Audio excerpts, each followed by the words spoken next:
పూర్వదినాల్లో అతి తీవ్రమైన మోసాలు జరుగుతుండేవి. రైతులకు చదువు లేకపోవడాన్ని బట్టి వేలిముద్రలు వేయించుకుని పొలాలు లాగేసుకున్నారు. ఆ సందర్భంలో బ్యాంకింగ్ సిస్టమ్ స్టార్ట్ చేశాడు విలియం కేరీ గారు.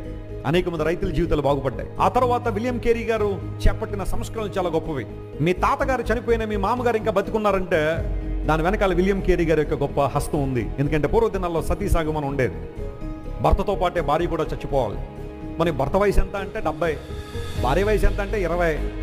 మరి ఆయన చనిపోగానే ఈమెను ఎందుకు చంపేయాలంటే ఇద్దరూ కలిసి స్వర్గంలో ఒక చోట ఉండాలంటే ఇద్దరు కలిసే వెళ్ళిపోవాలని ఆ మండుచున్న కట్టెల్లో బతుకున్న భార్యను కాల్చేసేవారు. సతీ సాగమనం కావచ్చు. పిల్లల్ని తీసుకెళ్లి గంగానదిలో పడేసి గంగార్పణం చేసేవారు. ఆ మొదటి బిడ్డను గంగార్పణం చేస్తే మిగతా వాళ్ళందరూ ఆరోగ్యంగా ఉంటారు, సుభిక్షంగా ఉంటారని చెప్పి ఇలాంటి 1 కాదు 2 కాదు, నేను చెప్తా ఉంటే చాలా చెప్పొచ్చు ఇవన్నీ కూడా. విలియం కేరీ ఇన్ని గొప్ప సంస్కరణలు భారతదేశంలో చేశాడు. అనేక మంది జీవితాలు నిలబెట్టాడు. కోట్లాది మంది దీవెన పొందారు అతని జీవితాన్ని బట్టి.